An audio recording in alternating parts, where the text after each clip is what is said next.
한국형 차기 구축함 사업을 놓고 잡음이 끊이지 않고 있습니다. 기본 설계 우선 협상 대상자로 현대중공업이 내정이 되면서 대우조선해양과 지역 정치권이 강하게 반발하고 있는데요. 사업자 선정 과정에서 어떤 문제점이 있었는지 자세히 짚어보도록 하겠습니다. 대우조선 매각 반대 범시민 대책위 이길종 공동집행위원장 함께합니다. 어서 오세요. 네, 반갑습니다. 네, 반갑습니다. 먼저 이 논란이 되고 있는 차기 구축함 사업이 어떤 사업인지부터 이야기를 들어보겠습니다.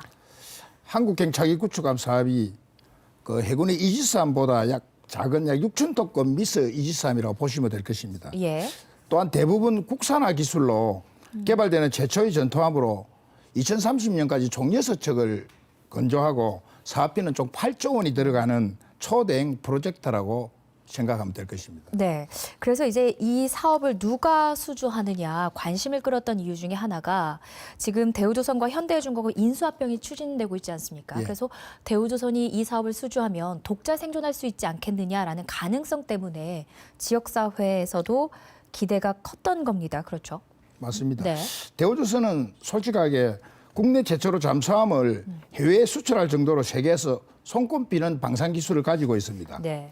고부가 가치인 LNG 선주의 발주 또한 싹쓸이를 하면서 기술력 대부분의 세계 1위를 달리고 있는 기업입니다. 이번 구축함 사업 또한 당연히 대우조선이 우선 협상 대상자가 되어야 되는 것입니다. 이처럼 세계 1위의 기술력을 보유한 대우조선을 현대중공업에 매각할 이유는 전혀 없다고 저는 보고 있습니다. 오히려 정부는 조선산업 특성상 긴 불황을 버틸 수 있는 정책으로 호황기를 대비하는 올바른 국가기관 정책, 산업정책을 펼쳐야 올바른 정책이지만 매각을 통한 구조조정으로서 국가의 책임을 회피를 불황기 책임을 노동자들에게 전가시키는 친재벌 정책만을 펼치고 있다고 저희들은 보고 있는 것입니다. 네. 근데 지금 이제 지역사회 기대와 달리 우선 협상 대상자의 현대중공업이 네. 내정이 된 상황인 건데 그런데 이 사업자 선정 과정에서 문제가 있다. 여러 의혹이 지금 나오고 있는 상황입니다. 자세히 설명을 좀 해주신다면요. 먼저 0.05 유례없는 점수 차이로 네. 현대중공업이 차기 구축함 우선 협상 대상자로 선정되었습니다. 예. 그 과정을 살펴보면은 편파 판정은 물론이고 평가 기준 또한 불공정했음이 사실로 드러나고 있습니다.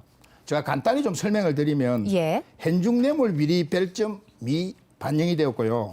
평가 기준 변경, 최근 5년간 함정 설계 건조 실적에서 대우조선 우위에도 불구하고 주관적으로 평가되었다는 점, 대우조선 이의신청에 따른 부실 답변을 했다는 등의 이유로 서울중앙지법원에 저희들이 가처분 신청을 했었습니다.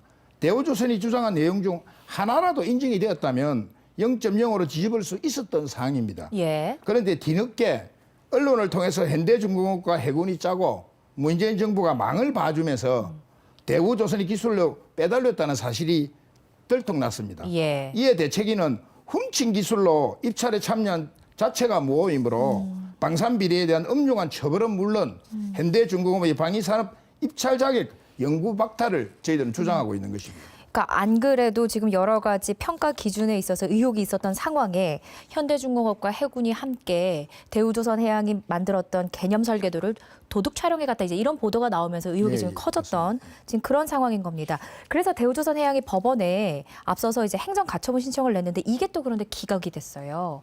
기각 이유도 궁금하고요. 이후에 그럼 어떻게 대책을 세우실 건지 뭐 특검 도입을 원하시는지도 궁금합니다. 이미 국감을 통해서 대우조선의 KDDX 기본 설계도와 잠수함의 설계 도면을 훔친 사실이 밝혀졌습니다. 예. 뿐만 아니라 현대중공업이 특수선 서버에서 수십만 건의 군사기밀을 불법으로 보유하고 있음이 적발되기도 했습니다. 그런데 아무런 문제가 없다. 훔친 기술을 사용하지 않았다. 관련자들이 재판을 받은 사실은 인정하나 불법으로 취득한 자료를 이번 재판에 활용했는지 인정하기 부족하다는 이유로 기각이 되었습니다. 예. 이것이 문재인 정부가 외치는 공정이며 정의로운 사회인지 저희들은 되묻지 않을 수가 없습니다. 마지막으로 그러면 이 시민단체에서는 차기 구축함 사업 관련해서 앞으로 어떤 대책이나 계획을 세우고 계신지 궁금합니다. 사실은 그 8조 원에 육박하는 네. 그 사업기술 도면을 훔쳤지만 사용하지 않았다는 결론은 술은 마셨지만도 음주운전은 아니라는 말과 다를 바가 뭐 있겠습니까? 사상 최대의 방산 비리에도 문재인 정부는 이에 면죄부를 주었습니다. 대책위는 방산 비리를 엄중히 처벌하고 불공정 특혜 매각을 요구합니다. 그리고 촛불 정신을 짓밟으면서까지 대우조선을 현대재벌에 헌납하려는 이유가 무엇인지, 그리고 네. 350만 경남도의 생존권이 달린 김경수 도지사는 예, 방관하는 이유가 무엇인지 되묻지 않을 수가 없습니다. 그러니까 의혹은 많은데 해결되지 않고 좀 답답한 상황만 이어지는 것 같습니다. 관련 행보 지켜보겠습니다. 여기까지 듣겠습니다. 고맙습니다.